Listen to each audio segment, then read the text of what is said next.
Certa vez, um de nós estava lecionando e comentando a importância de ferramentas como dicionários e enciclopédias para aprofundamento bíblico, quando um dos alunos, ao final da aula, questionou a necessidade de tais ferramentas.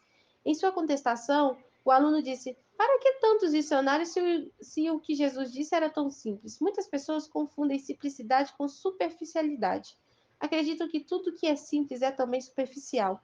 As verdades mais simples da palavra de Deus também são profundas. É papel do mestre conduzir pessoas da superficialidade para a profundidade. Com as chaves do conhecimento, o mestre pode abrir portas para que o aluno chegue a experimentar de forma profunda o alimento da palavra. Ao escrever ao descrever os falsos mestres, Judas diz que eles são nuvens sem água levadas pelo vento, são árvores sem folhas, sem frutos, duas vezes mortas, desarraigadas. Judas 1:12. Se os falsos mestres são assim, os verdadeiros deveriam ser nuvens carregadas de água, árvores cheias de folhas e frutos. Por meio do fruto do ensino, o mestre alimenta o coração. O alimento providencia energia e força para o nosso corpo. Somente por meio de uma boa alimentação podemos permanecer saudáveis. Além de servir de alimento, o fruto também carrega sementes. Dentro de cada fruta há sementes que podem gerar uma nova árvore. Ensinar não é apenas alimentar, é também perpetuar a espécie cristã. O ensinamento no crente tem o potencial de se espalhar. Um crente bem ensinado amadurece espiritualmente e está pronto a passar esse ensino para frente. O Senhor Jesus nos mandou ter cuidado com o fermento dos fariseus. Mateus 16, 6, 12, ele usa a ideia de que o ensino desses religiosos é como o fermento, que mesmo administrado em apenas quantidades podem levedar uma massa. Tanto o bom ensinamento quanto o ruim, uma vez transmitido, se espalha. Como uma semente que, uma vez plantada, cria raízes, produz o caule, ramos e frutos, o ensinamento cresce no nosso coração. Perceba que a semente vira uma estrutura firme como uma árvore que é capaz de alimentar quem se aproxima dela. O ensino estabelece uma solidez capaz de gerar um comportamento para que a semente chegue a ser uma árvore, contudo, ela precisa ser regada. O apóstolo Paulo diz: eu plantei, Apolo regou, mas Deus deu o crescimento. 1 Coríntios 3:6. O ensino não é apenas compartilha,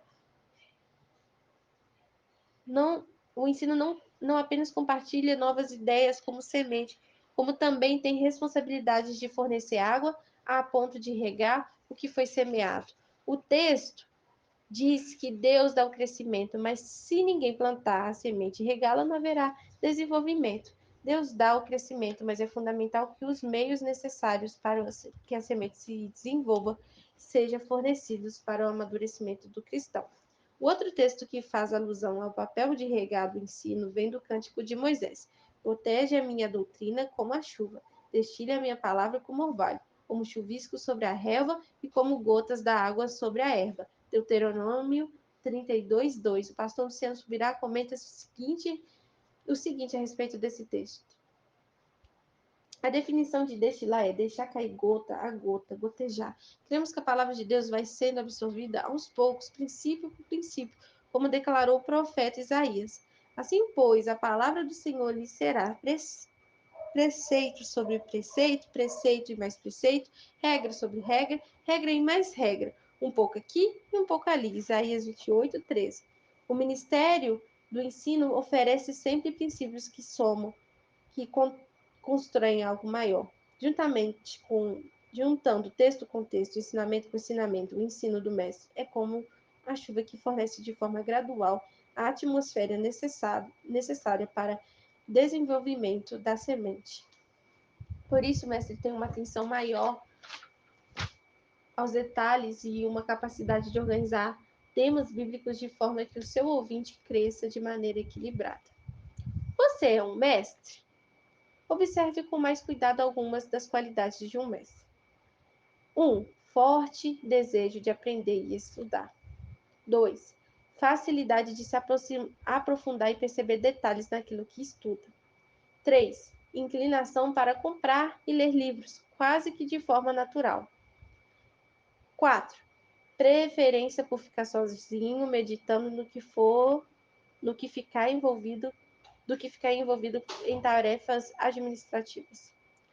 5. Capacidade de transmitir de maneira clara aquilo que aprendeu. 6. Vontade de instigar outros à reflexão. 7. Forte indignação com a ignorância e com os falsos ensinamentos.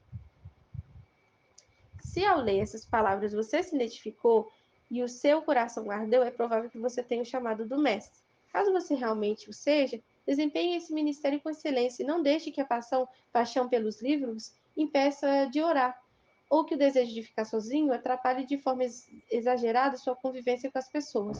Mesmo depois de aprender muito, não deixe o orgulho tomar o seu coração. Seja sempre ensinável. Não tente ser um evangelista ou um pastor apenas pelo conselho geral. Lembre-se que seu chamado pode abrir os olhos de quem estão cegos, limitar os que estão famintos, fazer crescer a semente plantada, abrir a porta dos tesouros do conhecimento. O seu exemplo não deve ser ninguém menos. O seu exemplo não deve ser ninguém menos do que o mestre de todos os mestres. Efésios 4:11. E ele deu alguns como apóstolos, outros profetas, outros evangelistas, outros como pastores e mestres.